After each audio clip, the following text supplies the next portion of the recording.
As you head out the door this morning, you'll likely see those yellow school buses on the road and backups near schools. I spoke with transportation leaders about how much of that traffic is caused by pickup and drop-off lines. It's about safety of every kid. That's been Johnny Golden's top priority for the past 10 years. As far as what I do every day is, I just go around, drive,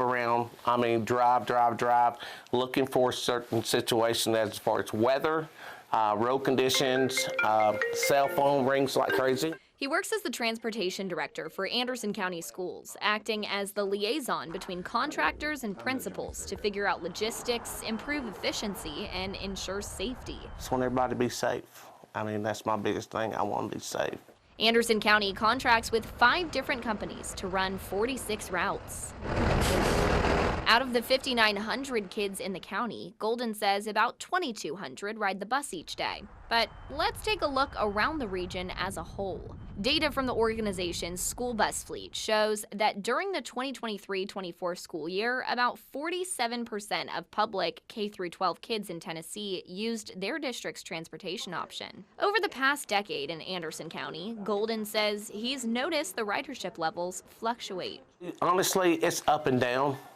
It's up and down. A lot of parents want to drive their kids to school. So I probably got approximately 2,300 kids that ride the school bus every day. Approximately. That's a lot of kids. I reached out to every school district in our coverage area to see what trends looked like specifically in East Tennessee. I found that the ridership varies by each county, but on average, 42% of students choose to ride the bus across East Tennessee. As far as capacity, on average, buses in our area are about 81% full, with students like Laura Repka's son. And it has been wonderful. He loves it. As soon as Repka's son turned 6, he knew he wanted to ride the bus to his elementary school in Knox County. The first day he got on, off, had the best time. We've been doing it ever since. Repka lives in West Knox County and says many other students choose to ride the bus also. And there's 11 kids at our bus stop in the morning.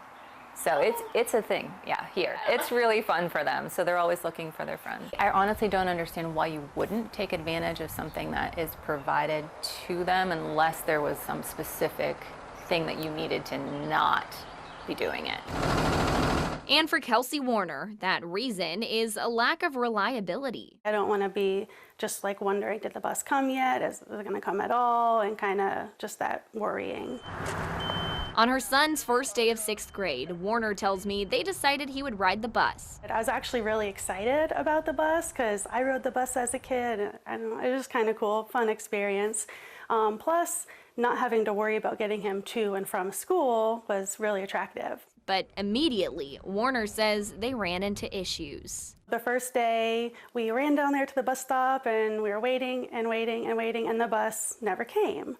So we drove him to school and then kind of found out that it's an issue with the buses coming on time. Sometimes there is no bus and another bus will pick up the route.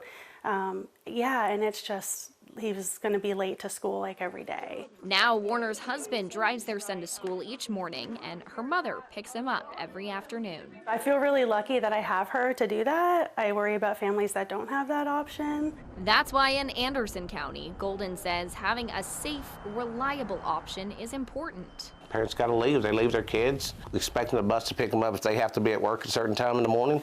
They expect their kids to be there, not left alone. Not only is the bus a more convenient option, but in Golden's opinion, it's also safer. The buses are safe. They're safer. They are safer, more heavier.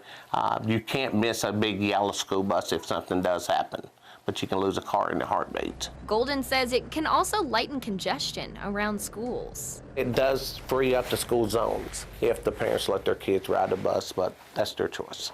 To ensure students have that choice, school districts need to find a way to fund those vehicles. In Anderson County, Golden tells me the cost is funded by the school district's budget using taxpayer dollars to contract the buses. I asked all of the districts in our area how they receive funding and found out that it's often a combination of state funding and general purpose school budget.